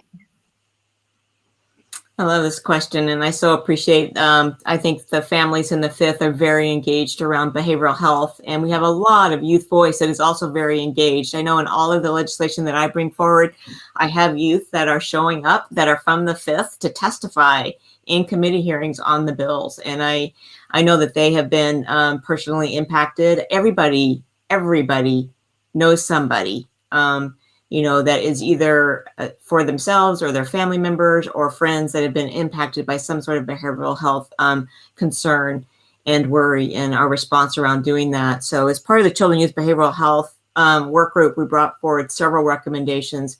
One of the bills that I've moved forward, which is making sure we have a behavioral health referral access line that's available for families to call in, so you can try to find, if you have been trying to call and find a mental health provider or counselor for your social worker for your child, you know how difficult it is. You will spend hours on the phone. You'll try to find one that aligns with your insurance company. You'll try to find one that's actually taking patients right now.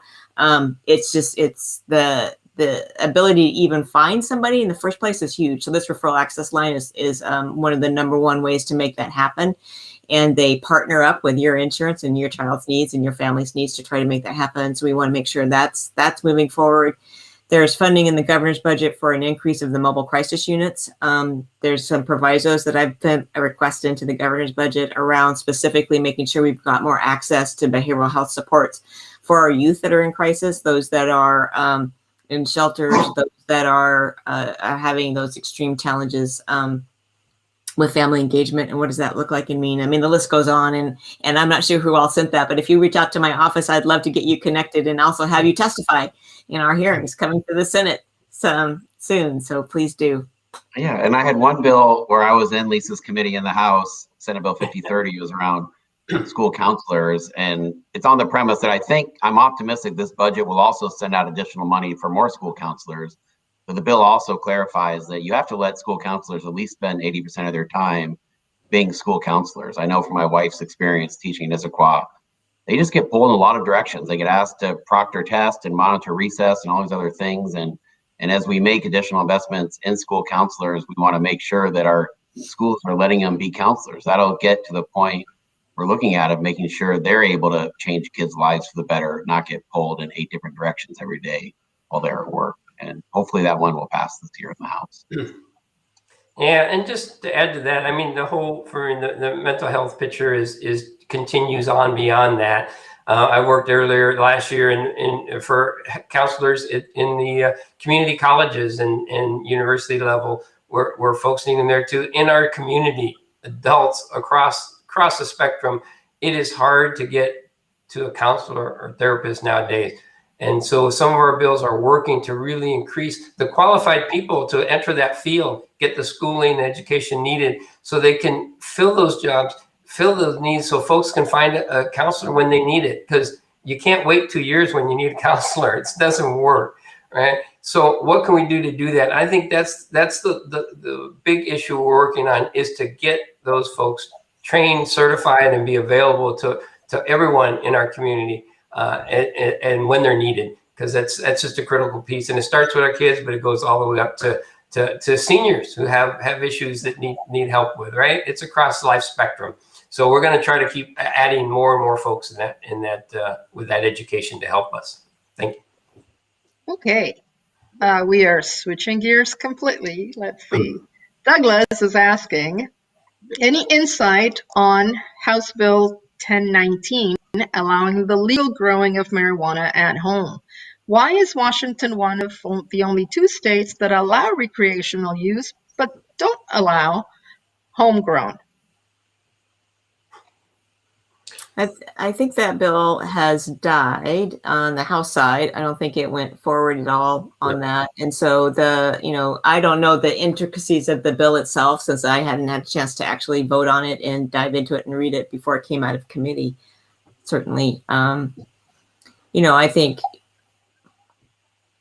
if you've got specifics that we'd like to try to really uncover about how to go forward on that, I'm always happy to have that conversation and try to get into the nuance of it.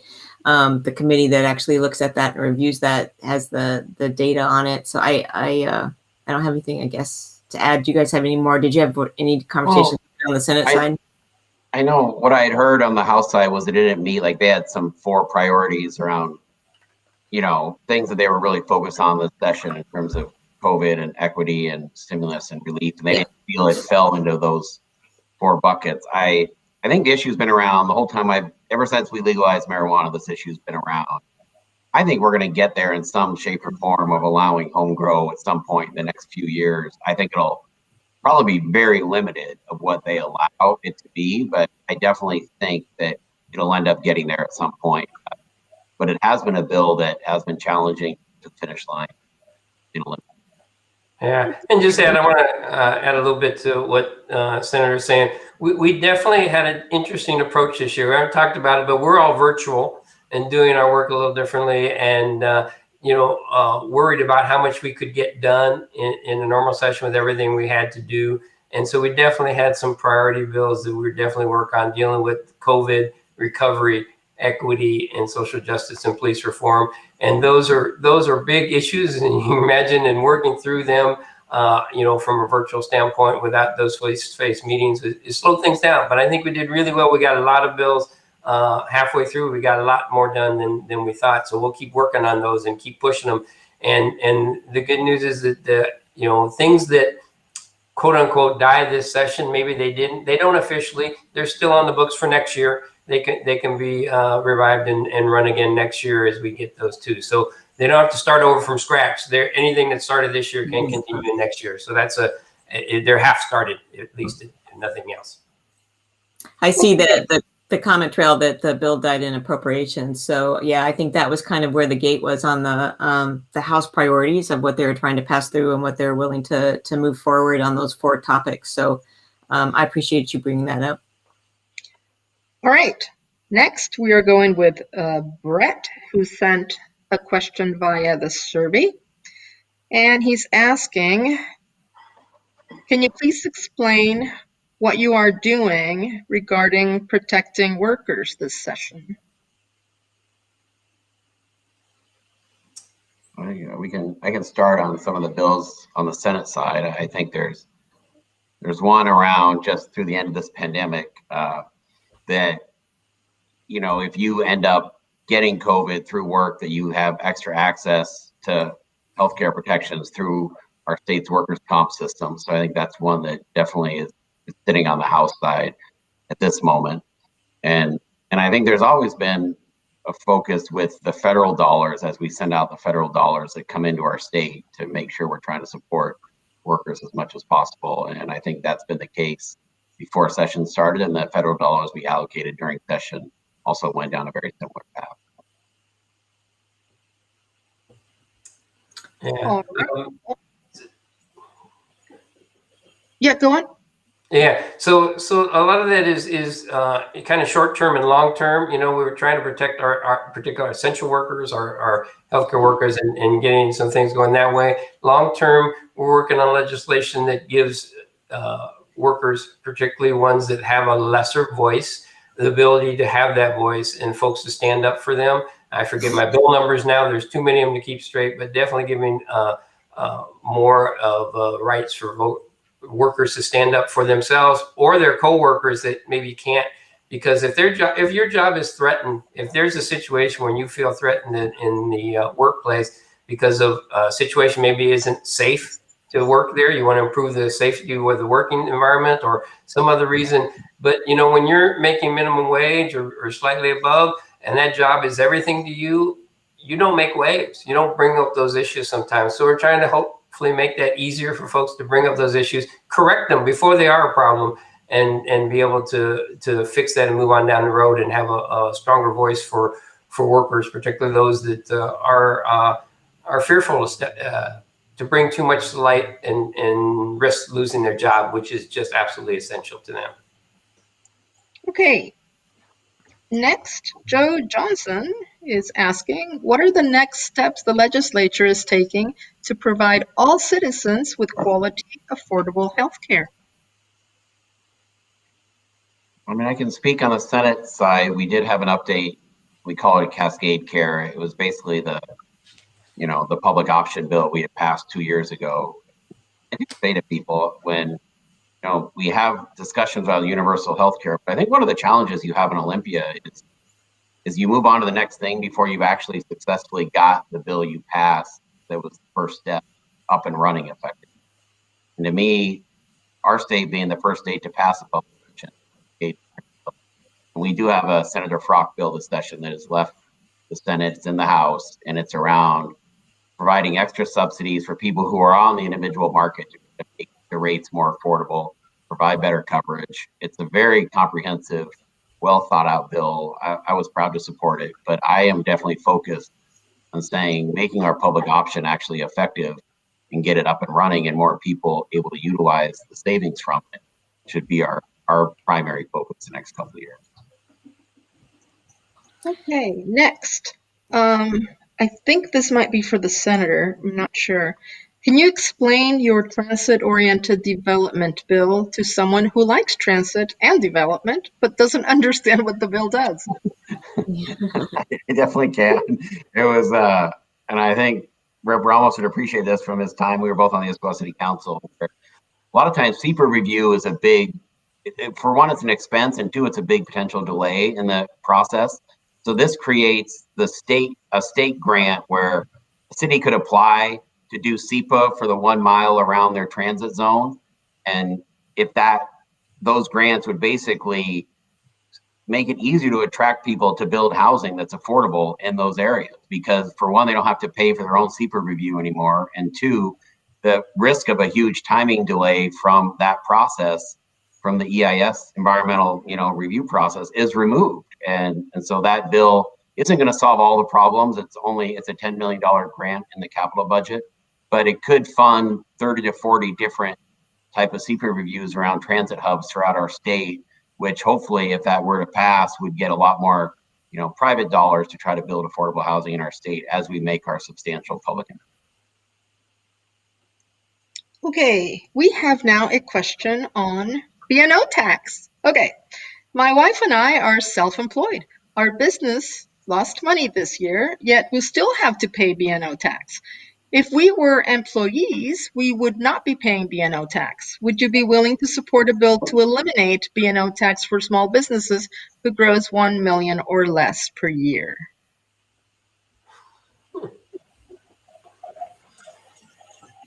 Well, you want to go? I can take it. I don't mind taking it. I'll start. Me. I'll okay, start. Go ahead. So I have, the B&O tax is a very strange tax. I've never seen it in any other state. It's a formula based on gross revenue of a company. And that tells you nothing about how much money the company is making. And I think that I'm just assuming, I don't know this for sure, that it goes back to somehow of a, no income tax. So if you based it on actual money they made, it'd be an income tax. On gross revenues, it's not, I don't know. But that makes no sense, because some company can bring in $500,000, but they spent $1 million, they're $500,000 in the hole, yet they have to pay tax on that money, even though they're losing money. So the B&O tax to me is a whole structure I'd love to revamp. You can't just eliminate it, because businesses should pay taxes. That's reasonable. But to have a system that is fair and have you pay on, the amount of money you're making, not gross receipts, not with no consideration of what it costs you to bring that money in, doesn't make sense to me. So the B&O tax is something I'd love to restructure and figure out how to do that better. And now it's really, you have situations like that, you can be losing money and still owe tax, and that's the way it's structured. You can add more to that, Senator, but.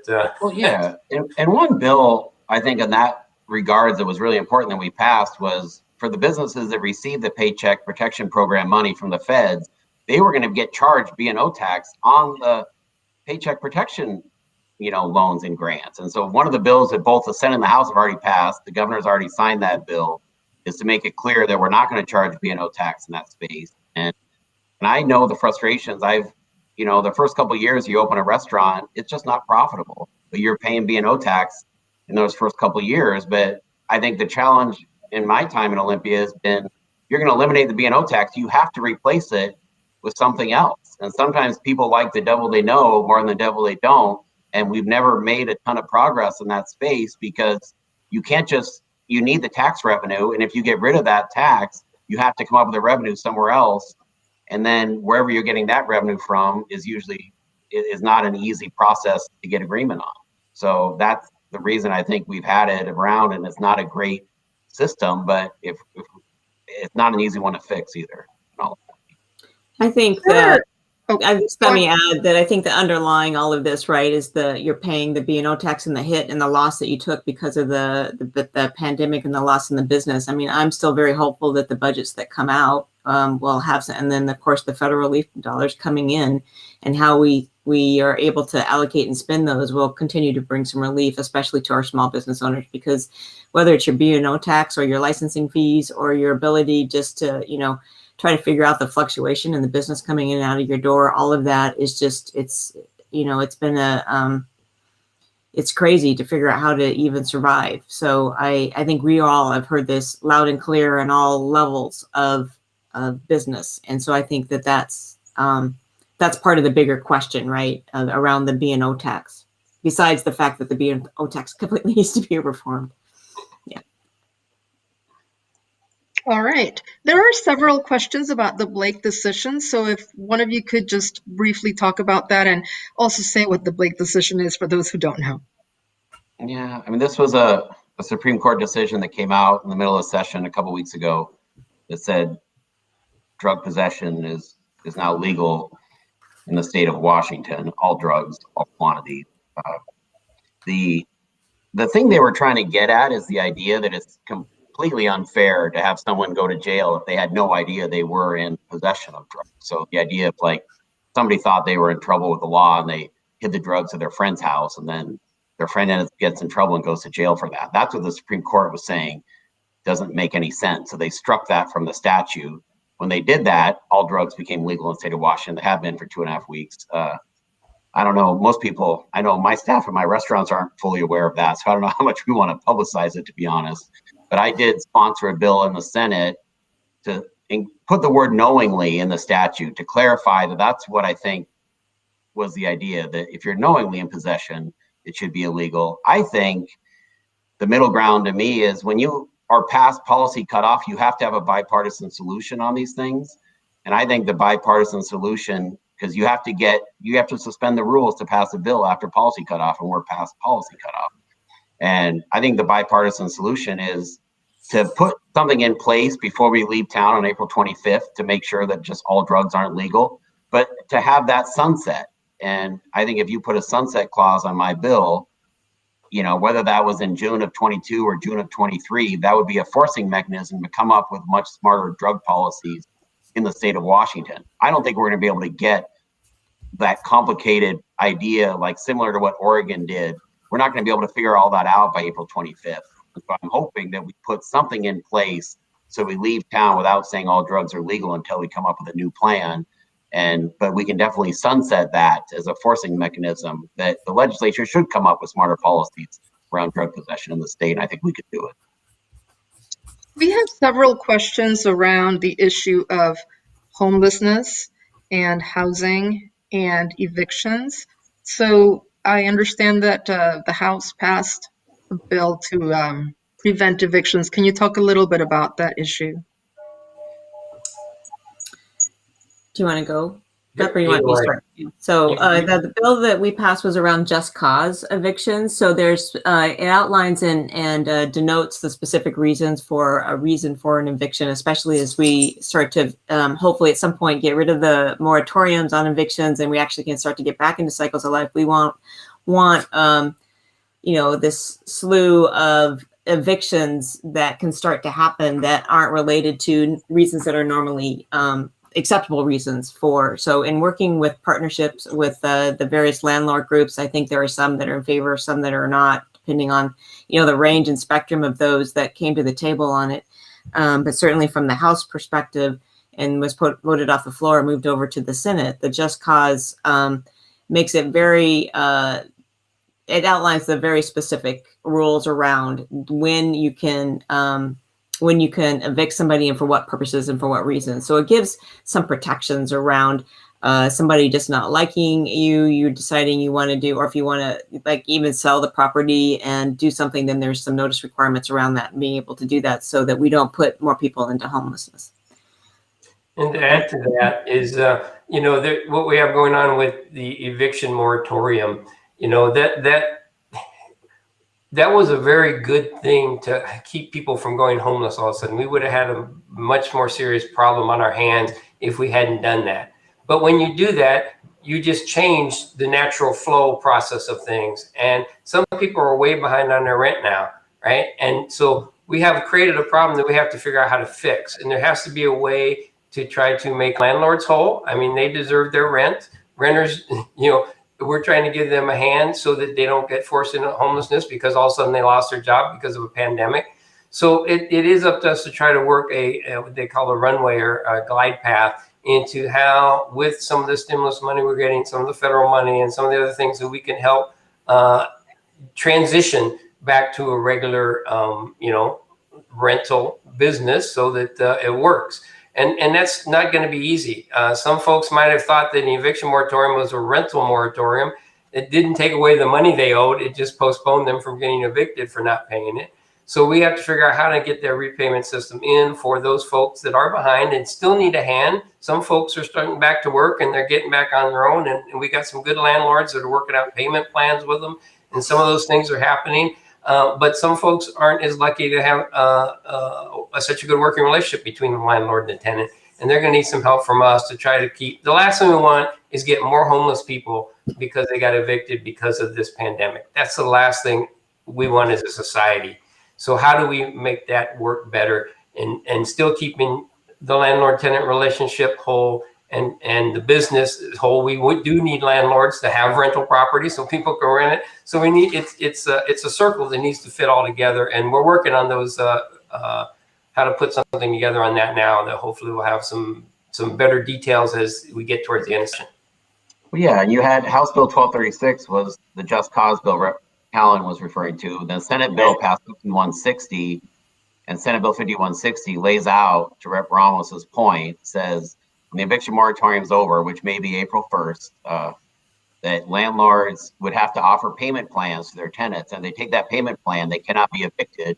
But then if during that payment plan can't be more than an extra 1/3 of their rent. So if their rent was $1,500, that extra, their payment plan couldn't be more than an extra $500 a month. But then if they can't make their payments, if they end up defaulting and the landlord's stuck holding the bill, the state is going to help those landlords out, because if we're going to have the landlords not evict them and go on the payment plan, we're going to try to help those landlords out. That process happens. So that bill is in the House right now, and I think the combination of those two bills, Rep. Macri's House Bill 1236 and Senator Cooter's 5160, will hopefully be a smart way to deal with coming out of the eviction moratorium. I guess can I just add, I just want to add in that I think from a capital budget perspective, I'll put my pitch in now to Senator Mullet on the Senate side to show forward a strong housing investment too, in the housing trust fund and in the the areas that we know that work in terms of rapid rehousing programs. And certainly there's a lot of different programs that we have rolling and ideas happening on the House side, I know, that are in dialogue. So when we get into, we talked about what the grand bargain is on transportation, the same thing happens on capital budget, the same thing happens on the operating budget. And so looking for those strong investments and making sure that we've got an affordable housing that's taking care of, emergent needs, crisis-driven housing needs, keeping people housed. It's always easier to do that than rehouse, and then making sure that affordable housing is permanent affordable housing, and what does that look like and mean? So trying to address all of those in the capital budget. We have around 8 minutes left, so we need to hurry up. So we're going to take a question from Doug. It's pretty detailed. So the 5th District has over 25,000 acres of DNR managed natural resource conservation areas at Mount Si, Middle Fork, and West Tiger NRCAs. Trust land transfer has been in the capital budget tool for all of this work. How can we continue this amazing conservation program in this year's budget? I mean, I can take that. I think that the rule in the capital and the trust land transfer program is normally like this 80% versus 20% split in terms of the value of the land and the revenue it can produce. Department of Natural Resources is having a harder time finding land that meets those requirements. But I think the governor, for the first time I've been there, did not fund any money in the trust land transfer program. So I think what we may have to do in the budget is just write in that those forest lands can't be converted to anything in the next 2 years, and buy ourselves some time to make sure they're protected, but they won't be formally locked up and purchased through the trust land transfer program. But at the same time, a lot of those community forests that would normally be eligible that just don't happen to qualify right now, we can, I think, through a budget proviso, can lock them up for the next 2 years, basically. And to add to that, as I heard the first sentence of the question, I knew the rest of it. Thanks, Doug. So it is, the 5th district here has benefited very nicely from this program. We've got some big acreage that we've been able to set aside and take care of. That's going to help us long term in our open spaces and our environment and climate change protection and so forth. And we want to continue that. And it helps in many other parts of the state as well. This is one of the beneficiaries in here. So we do want to figure out a way to do that. Again, it's balancing that budget and putting those dollars where we can, and there's a push to do that. And the capital budget folks are in this meeting here with me. I'm not on capital budget, but I talk to them all the time, and they know where I stand on this. And we're going to try to take care of that as much as we can this session, and maybe some more every session as we can, because of the change in situations, a little different now than it was in the past. So we have to modify that a little bit. But I just want to say that when we preserve space for long term, that's a major thing that we do, and that's permanent. Many things we do in this legislature can change the next year with another change of the law. But when we set aside something like Mount Si or resource area, Middle Fork, these places, they're good. They're going to be there for long term. They're going to help us with climate change, with carbon sequestration, with general forest health. They're going to help us with being out in the woods and hiking and all the recreational opportunities we enjoy. And that's just really important in the long term. That's why we live here, and those are the things we want to protect from the environmental side. And we'll continue to do that all that we can. Okay, so we have very little time left, and we have a couple of questions that I think we should still get to. The first one is about vaccines, how difficult it has been to get them. So what can you say about that? It's getting better. It's been a rough road. I mean, when we started session, we were averaging 14,000 a day, and now we're up to 45,000 a day. I know my mom's had both doses of her vaccine now, as my wife's folks have. So it was hard finding the appointments, but I mean, it's getting better. I mean, that's all I can say. And it's not where everybody wants it to be, but at least we're not going backwards anymore. And I felt like at first there was so much frustration, but I am, feeling like we're on a much better trajectory now, sitting here on March 13th than we were when session started on January 11th. I know certainly with getting educators vaccinated, I wasn't expecting them to be able to find very many appointments that were available and accessible. But as the vaccine allocation has picked up, certainly there are more getting vaccinated faster than I was expecting. So that's very hopeful. I think the vaccination rates, I'm trying to check in on that and find out where we are for our school districts across the 5th. But I know that they're definitely moving strong, and they're taking active steps to make that happen, which is all an indicator of the access to vaccine allocations that are coming into the state, right? Which is a good, healthy trend in the right direction. So let's hope it stays that way. I'm confident it will. And I think our balancing act is you don't want any slots like not getting used. Right. So if you come up, like for the first time the last couple of days, we had some slots that weren't getting utilized, which means it's hard because you have to release the next batch. But once you open that next floodgate, now you're opening up to another 300,000 people, and you can't do all of them at once. But at the same time, you don't want any slots going wasted. So you almost have to have more people in the queue than you have slots available. Otherwise, you might be letting slots go unused any given day. I think the other, I'm sorry, you're going to go ahead, Bill. I just add to that because I'm just feeling very positive in the situation we're in right now. It looks like we're really heading down a path that we can turn this thing around and get going right. So very positive in that we're doing things much better in the last 2 months. Things have turned around, and it's a positive change. I still do want to bring up the fact that through all this, there has still been an equity issue, as it has been through all of our society. With people in the lower income neighborhoods, people of color and so forth, they have not gotten their share of what they should have as they qualified.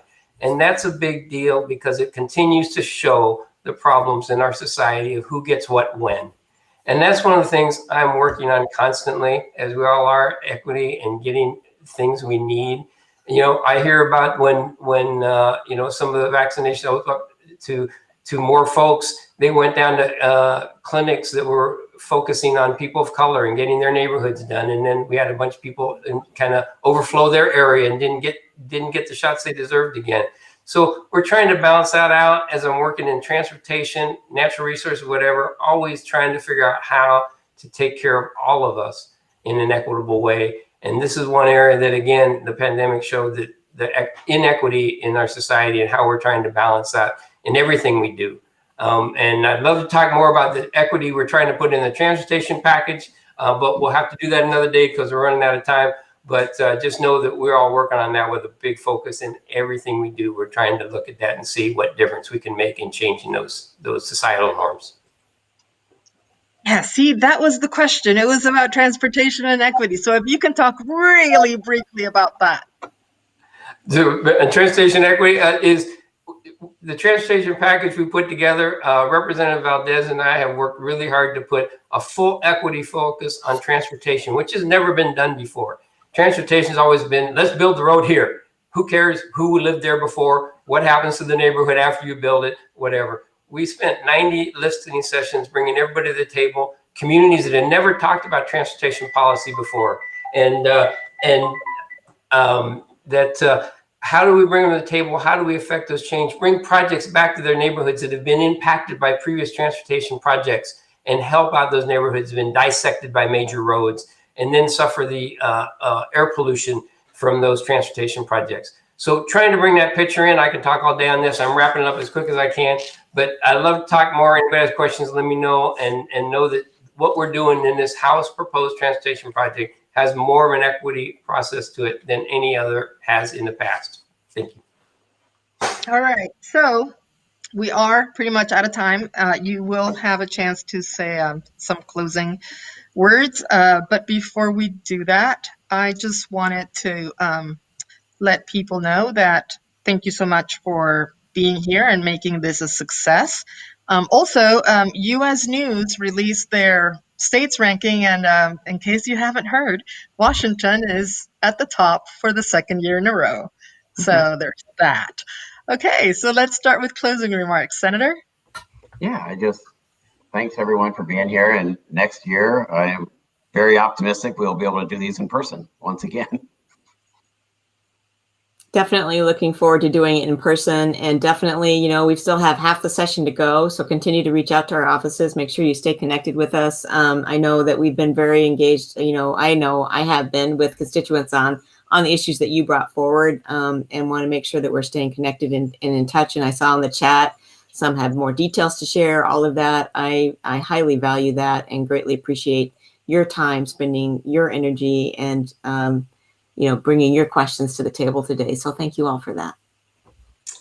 Yes, thank you for being engaged. That's what we need in a democracy, engaged folks asking the questions. Don't let it just run around and do the work. We want to know what you have to say, what you think, why it's important to you, how it affects you. Because these things we do have effects on people's lives, and we want to do it the right way. And we don't always have all the picture. Believe me, I have my experience, but I don't have your experience. And so I don't bring the whole picture all the time to what we're trying to do. So the more you give us input is the best we can do to make things better. And that's the goal. Everything we do should make things better for our community and our society. That's the bottom line in judging what we do. So the more information we have, the more input from you, that will make it better. So we need you to do this and keep engaged and get everybody else engaged you can talk to. Thank you. All right, thank you. Folks, if you got here late and you missed the first part of it, pretty soon we will be posting this video as an archive in your members' Facebooks and websites. So you can then go and watch it again or share it with your neighbor and friends, or, thank you so much for joining us this